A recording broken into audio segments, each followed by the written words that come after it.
I think affecting change in any way when you're what you're passionate about, if you can affect change, and that's what I love doing. So my community is super important to me, and League One is a community. So being able to affect change and support specifically the women's side of the game, being that I was a player and played at a decently high level, I love the idea of being able to give back to my community. And then the position, gaining more experience. Like, this is the first time that I'm one of a board. It's been like a few months. I've had some other board positions, but I'm pretty new to the whole board thing. And so I'm just glad that I get to experience a different side to being part of soccer in Canada, in Ontario specifically. I think a lot of it is exposure.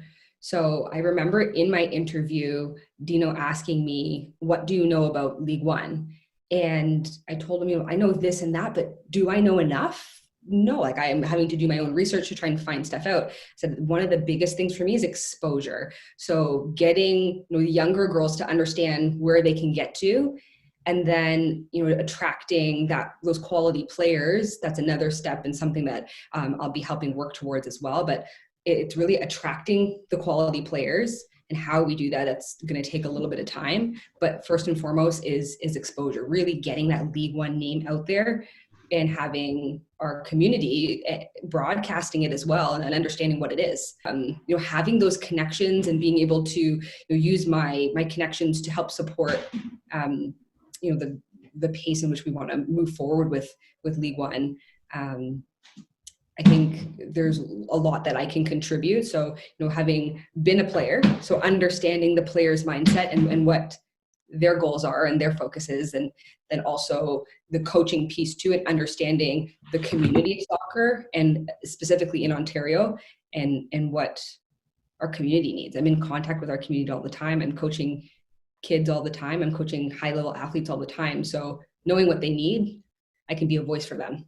A lot of it for me is, like I said, I think exposure is the biggest thing. So if we can have games that are packed with people, I'm happy, because that means that there's interest. That means the investments are there. People are seeing the product of League One, and then hopefully that creates a snowball and trickles, down some more interest, and we get those players wanting to come back from Europe or the States and play here in their hometown or their home province. Being, like you said, I'm the only female board member and visible minority. So there's two double whammies in the best way. And I love that I can share my expertise and represent a lot of girls and women who have probably been, metaphorically beaten down so many times in this very male dominated environment, I'll call it. I love that I can be that face. And that's when I had my interview, that's what I was told: you would be the face for League One women. I'm speechless, which never happens, by the way. I usually have something to say. So I'm a little bit speechless that I get to, represent and maybe inspire. Part of me being a coach was to help females get their voice. And being on mentorship programs and supporting other coaches, I have all that experience where I know how to support females in sport. And I think people will recognize that, and it'll hopefully inspire more change. That, females have a voice, and we have great voices and great ideas. And there's a lot of us out there that just maybe don't feel confident enough to take that step forward and apply for these types of positions. I think a lot of it's pride. I feel so proud that 10 years of hard work, and it was hard work, trying to be seen, be heard. I'm a young female. I started coaching when I was 22. Nobody's looking at a 22-year-old girl and saying, like, we're going to take you seriously.